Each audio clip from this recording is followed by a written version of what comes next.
নির্বাচন কমিশনের হিয়ারিং ঘিরে উত্তাল ভাতা, টায়ার জ্বালিয়ে বাদশাহী রোড অবরোধ গ্রামবাসীদের।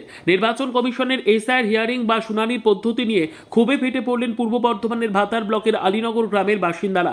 সোমবার সকালে বর্ধমান ফুটিসাঁকো বাদশাহী রোডে টায়ার জ্বালিয়ে পথ অবরোধ করে বিক্ষোভ দেখান স্থানীয়রা। গ্রামবাসীদের অভিযোগ, নির্বাচন কমিশন বেছে বেছে একটি নির্দিষ্ট সম্প্রদায়ের মানুষকে বেশি করে নোটিশ পাঠাচ্ছে। পাশাপাশি রাত পর্যন্ত শুনানি চলায় সাধারণ মানুষ চরম হয়রানির শিকার হচ্ছেন বলেও দাবি আন্দোলনকারীদের। তাদের আরও দাবি, দূরবর্তী স্থানে ডেকে না নিয়ে প্রতিটি পঞ্চায়েত এলাকায় এসে শুনানি করা হোক।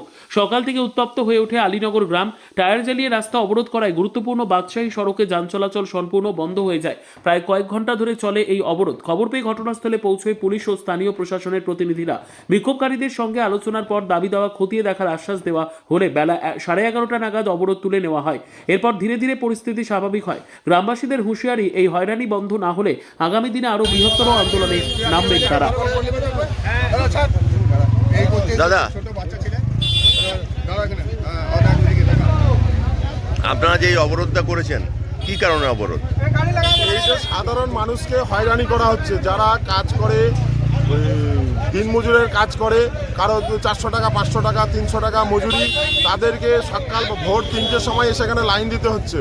প্রত্যেকটা দিন এখানে হয়রানি চলছে। একটা বুথের 200 জন 250 জনকে ডেকে নিচ্ছে, ডেকে নিয়ে এখানে হয়রানি করা হচ্ছে। এত মানুষ, এখানে কয়েক হাজার মানুষকে আজকে ডাকা হচ্ছে। এক একদিন প্রত্যেক দিন কয়েক হাজার মানুষকে ডাকা হচ্ছে। বুথে বুথে হিয়ারিং করুন, বুথে বুথে যাক। এত নাম বাদ দেওয়ার কিসের চক্রান্ত চলছে? এত নাম বাদ করে দেওয়ার। কারো 5টা ছেলে, কারো 6টা ছেলে, অনেকের বহু মানুষের 6টা ছেলে 5টা ছেলে আছে। তাদেরকে কেন ডাকা হবে? 5টা ছেলে আছে 6টা ছেলে আছে বলে ডাকতে হবে? নরেন্দ্র মোদীর 7টা ভাই আছে, 6টা ভাই আছে, ভাই বোন আছে, তাদেরকে তো ডাকা হচ্ছে না, তাকে ডাকা হচ্ছে না। সাধারণ মানুষকে কেন ডাকা হচ্ছে? 6টা ছেলে আছে বলে, 5টা ছেলে আছে বলে তাদেরকে ডাকতে হবে? আপনার নাম? যারা সেন্ট্রাল গভর্নমেন্টে চাকরি করে তাদেরকে এখানে ডাকা হচ্ছে। যারা মাস্টারি চাকরি করছে তাদেরকে এখানে ডাকা হচ্ছে। গরিব মানুষকে এখানে ডাকা হচ্ছে, বয়স্ক মানুষদেরকে এখানে ডাকা হচ্ছে।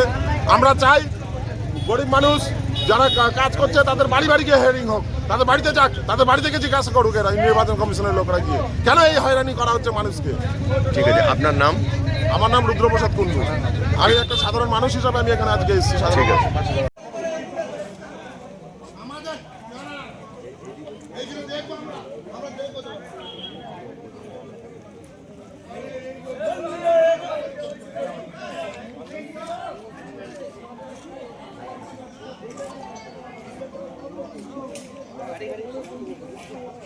जा रहे थे और फिलहाल यहीं पे क्या दंगा हो रहा है हमको मालूम नहीं है। अभी हम लोग जा रहे हैं, बहुत प्रॉब्लम हो रहा है। अननेसेसरी यहीं पे 1 घंटा हो गया हम लोग वेट कर रहे हैं। यहाँ पे यहीं पे 1 घंटा हो गया हम लोग वेट कर रहे क्या हैं। हो रहा है आपको मालूम है? यहीं पे हम लोग को तो कुछ मालूम है, कोई पार्टी का हंगा दंगा हो रहा है जैसे ही हम लोग सुन रहे हैं। क्या आगमग है? माहौल तो ज्यादा स्ट्रांग है अभी। फिलहाल क्या हो रहा है मालूम नहीं है। हम लोग नीचे नहीं उतरे हैं, लेकिन हम लोग को ज्यादा परेशानी हो रहा है। कहाँ जाना था? हम लोग को बैंक जाना था, हाँ? गुलसा जाना था। कहाँ से आ रहे हैं? हम लोग इधर रायकोना से आ रहे हैं। रायकुना से। रायकोना से बैंक जाना था, बहुत प्रॉब्लम हो रहा है। कितना हो गया टाइम? 1 घंटा हो गया हमको। 1 घंटा? हाँ, 1 घंटा। छोड़ा नहीं? नहीं छोड़ा है। आपका नाम? विश्वामित्र है। बस में सफर कर रहे हैं? हाँ, बस में सफर कर रहे हैं हम। দেখুন, বুদবুদ বিডিও অফিসে তো একেবারে তৃণমূলের কবলে রয়েছে। আমরা তো এর আগেও দেখেছি যে সহায়তা কেন্দ্রের নামে, সরকারি সহায়তা কেন্দ্র, নির্বাচন কমিশনের দ্বারা আয়োজিত লাগানো একটি সহায়তা কেন্দ্র, সেখানে তৃণমূলের ছেলেরা বসে টোকেন দিচ্ছে। এটা তো প্রতিদিন চোখে পড়া যাচ্ছে। এটা তো শাসকের আইন না আইনের শাসন, আমরা তো বরাবরই বলেছি। আর তারই নিদর্শন আজকে একদম বহিঃপ্রকাশ হচ্ছে মানুষের কাছে।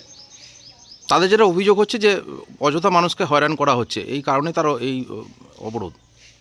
আরে তাদের কি উপরের নেতারা নেই? তারা কি অরাজকতা করার জন্য তাদেরকে বলেছে? এটাই কি তাদের সংস্কৃতি? তারা কি জানে না যে নির্বাচন কমিশনের দপ্তর কোথায়? আর এই অভদ্রতা তো এরা এখান থেকে নিয়ে নির্বাচন কমিশন পর্যন্ত করছে। তাই তো অভিষেক ব্যানার্জি ওখান থেকে আর গুঁতো খেয়ে এসছে।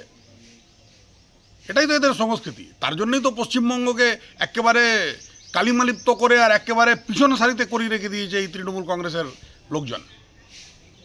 আপনার নাম? আমার নাম রমন শর্মা।